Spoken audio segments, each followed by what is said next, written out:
Hey guys, it's Marshall from Going Gear, and today we're going to take a look at the Rofis TR51. Pretty neat light, has an interesting design. We're going to go and open it up and see what you get on the inside. So the front has the specs, basic information about the light, all the ANSI lumens and all that kind of stuff. So this is rated for, on max output, it's rated for 880 lumens, 175 hours. That's of course going to be on the low low output, 355 meters on the beam distance, which is pretty nice, but you'll see what it can do when we take it outside. So here's the light. We're going to go and pull out the light, set that to the side. The other stuff that you get in there, go and pull everything out. That's everything. So pretty nice braided lanyard, and you have a bunch of different attachment points. So you actually have 2 on each side, so 4 total that you can use to attach the lanyard. It has a split ring to attach it on there. Here is the warranty information and the user manual. Always worth a read, just so you can know how to use the light. Because if you're like me, you'll forget about it, and then you'll have to pull it out in the middle of the video. You'll have to stop it and then restart. Most of you probably aren't making videos, but it's nice to read just so you can know how to use the different modes and all that kind of stuff. So here's the light. We have the holster right here. I'll show you what it looks like in the holster. So it just slides down. We've got some more stuff in there. Let's pull that out. So it slides down in, and then you have the Velcro that goes over the top just to hold it in place. So nice secure holster, holds it in there pretty well, decent quality. And then you have the loop on the back, and then the Carabiner attachment point, or whatever you want to use that for. So not too bad.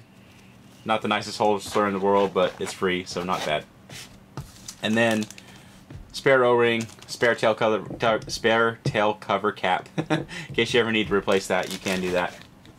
And here's the light itself. So like I said, kind of an interesting design. You have the 2 battery tubes, switch on the end, switch on the head, a big CREE XM-L LED with that nice large smooth reflector. So this one should actually give you some pretty decent distance for light its size using that LED. So we're going to go ahead and take the head off, stick a couple batteries in here, show you how this thing works. So this is powered by either 2 18650s or 4 CR123s. And if you watch any of my videos, you know that I highly prefer the 18650s. And the reason is, CR123s, if you're using them a lot, they can get expensive after a while. So if you're feeding this thing 18650s all day long, or CR123s all day long, it can get kind of pricey. Because I mean, replacing those, even high quality US made ones, the cheapest I've ever seen them is about $1 a piece. You know, when you're buying hundreds at a time. And even that, you know, you replace it a few times and you've paid for your 18650s. So if you're going to be using it a decent amount, definitely go for the 18650s and get the charger, and it'll be a good investment on your part. So negative and positive, you can see which direction you're supposed to put it in. So we'll put one in negative, if I can manage to get it in there. Put one in positive, stick the head back on, and show you the operation of this thing.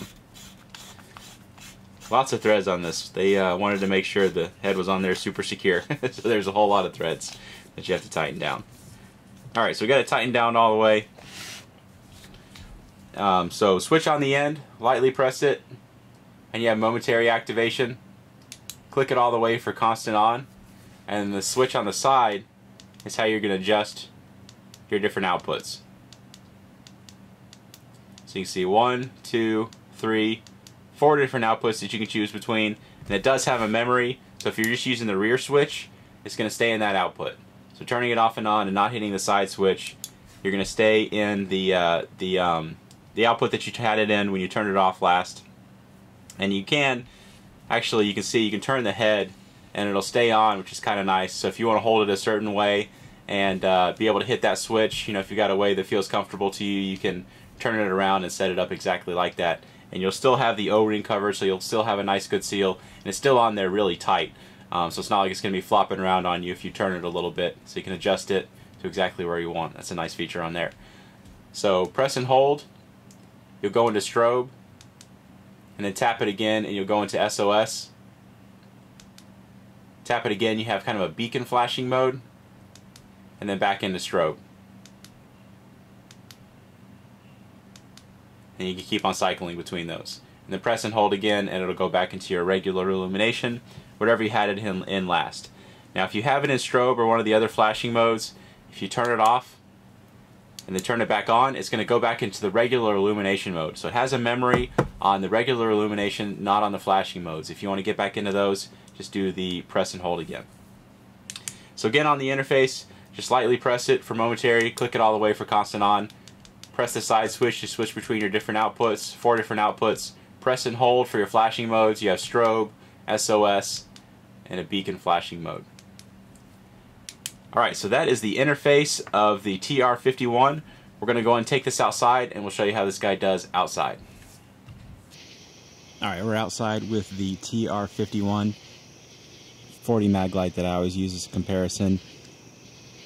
So let's go ahead and try out the TR51 and see how it does. But first off, we're going to do the 40 mag light. So there's a little bush about 15 feet away. Tree out there at 100 feet. Zoom in so you can see that a little bit better. Alright, same as it always is.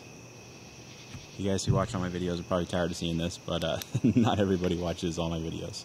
Alright, so here is the TR51. So there it is on low. And you can see actually not too bad in terms of distance. We'll bump it up.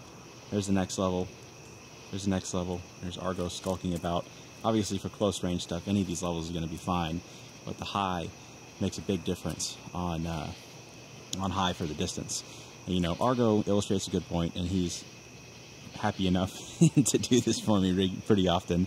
But you know, when you have a really focused beam like you saw on that mag light, the stuff that's around the periphery of that beam, when you have it focused, you're not going to see all that well. And if you unfocus the beam, then you don't really get the distance.